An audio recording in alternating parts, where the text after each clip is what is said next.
Another, another theme in wealth, poverty, and politics, which is a theme in the wider world, Black lives. Quoting Wealth, Poverty, and Politics, quote, "Those who have promoted the prevailing social vision in which lags, gaps, or disparities to the detriment of black people are the fault of white people are trapped in the corollary that these lags, gaps, or disparities should disappear once those other people are constrained by civil rights and policies, civil rights laws and policies." But nothing of the sort has happened. White people bind themselves to behave better by passing civil rights laws, and black lives should improve. But nothing of the sort has happened, you argue. In material terms, there has been some improvement, but that improvement began long before the civil rights laws were passed, from 1940 to 1960.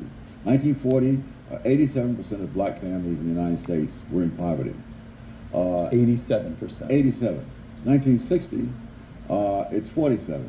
So there's a decline of 40 percentage points in that 20-year period. In a generation and a half. Yeah, and this is before the welfare state comes in under Lyndon Johnson in the forms of the war on poverty, the civil rights laws, and so forth. Now, over the next 20 years, from 60 to 80, the rate of poverty among black families goes down an additional 18%, which is fine, but it's the continuation of a pre-existing trend at a slightly lower rate. So it's not, and yet it's credited in the media and even in academia, it's credited usually to the civil rights laws and to the Johnson war on poverty. But of course, this was just a continuation of the previous trend. What really turned bad were the social degeneration that occurred over that period.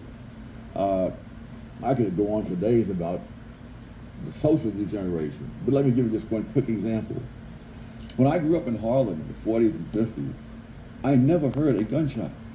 Now, I'm sure someone fired a gun somewhere in Harlem, but it was not such a pervasive thing that you had to hear it. You know, I have relatives in Washington. I asked them the same question, people in my generation. Growing up in Washington, D.C. Yes, and low-income black neighborhoods. Did you ever hear a gunshot when you were growing up? And the answer was no. I have relatives in North Carolina. I asked the same question. No. And now, people in housing projects especially, they put kids, some of them, to bed in bathtubs so that they won't be hit by stray bullets in the night. That's the homicide rate in the years that I was growing up. And I was really quite lucky as I went through the research I discovered, being in the right place at the right time. The homicide victimization rate among black males in the decade of the 1940s declined by 18%. From 1950 to 1960, it declined another 22%.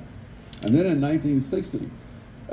1960s, when all these wonderful new ideas in the criminal justice system came in, all of that reversed, and it shot up 89% in one decade, wiping out all the progress of the two preceding decades.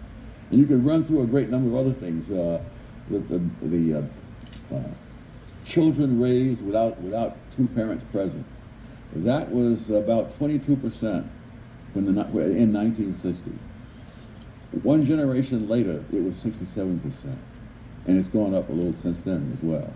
And now the rate among whites is higher than it was among blacks in 1960.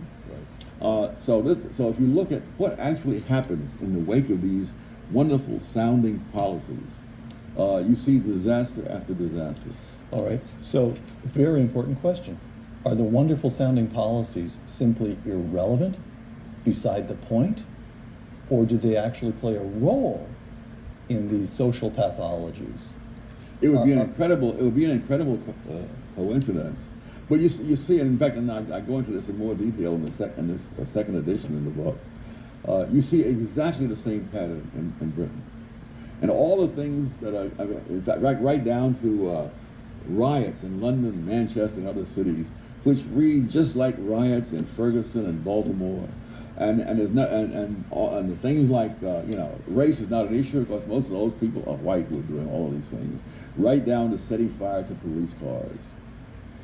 So you see the same policies are brought in. And another thing that's very similar, and this gets into human capital again. People are saying, poor people can't rise in America anymore. And the data that they use leave out immigrants. Immigrants come here with little more than the clothes on their back. Go in here, and by the next generation, their kids are excelling in school, going off to leading colleges and into professions. Colin Powell was, his parents were Jamaican, as I recall. Yes. Wasn't he raised in Harlem? He's about 2 generations. I don't know if he was Harlem raised there. or Brooklyn. I don't know where he was raised. I know he went to college at City College, which is on the edge of Harlem at that time. Is now in the middle of Harlem. Got it.